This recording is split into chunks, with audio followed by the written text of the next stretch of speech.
Well, I think the good thing about Eco Church is it does bring home that fact that it's not just about what we do in church, but about how we each live our lives. I think a really good thing across the deanery and the diocese is where churches share their experience. And we take it into our personal life in terms of some of the decisions that we take, not just here as what are we going to do with church heating, but what do we do within our own homes. It was trying to encourage people to be conscious about what they're buying, where they're buying it from, and then what they're using it for in terms of durability. And so to be given little practical tips that they can do, which is their way of contributing. We're going to have much more impact if the whole congregation gets hold of this and starts to think about, do they really need their heating on, and how many miles they're doing in their car, and the things that they're eating, and then just church on a Sunday morning. So we can all play our part, and it becomes quite manageable that way. That's right. Well, our PCC, a couple of them took the aspect on buildings,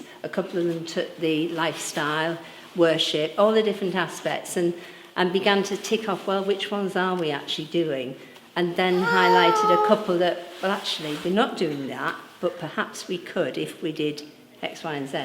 We put up 5 boxes in the churchyard as a part of Eco Church, and they're boxes designed for different birds. We're really expanding the opportunity for the local wildlife, and there's every chance that each year you'll get more and more. And all of that, I guess, contributes to the ecosystem that we live in. Oh, absolutely. Yes, undoubtedly. There are 3 options. The first one is to use pew heating, so we have heaters just by each of the pews, and that warms the person rather than the building. The second is a sort of hybrid of that, which is if we have areas where we don't have pews, we can have some panel heaters as well.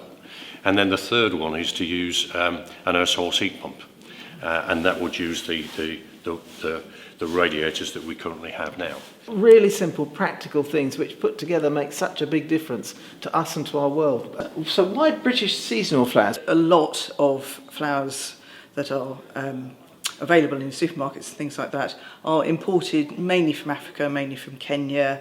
So there's obviously a lot of air miles. We have a link with the diocese in Tanzania, and the bishop there was telling us the other day that actually their biggest problem at the moment is drought which is causing their crops to fail, which is causing starvation. So it's water as well, I think, isn't it? Very much so.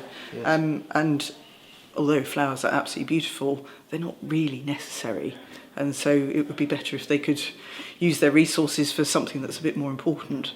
And British flowers are so beautiful, This will last for weeks and weeks. It's kind of wonderful. It just feels appropriate, and it feels like it's in the right place. Yes. Inside this absolutely gorgeous English country parish church. I think it's all about teamwork. It's all about us working together to do our little bit. It's thinking about the environment every time we do everything, not just trying to sort of stick it on the side. Yeah, we've all got to care about this. It is God's creation, and that we as stewards have a responsibility to look after it. A tremendous community around the place. Lovely to meet so many people today working together. Congratulations on Eco Church Bronze, and looking forward to the next step. Well on the way to silver. Well on the way to silver. Look forward to celebrating that with you. Thank you.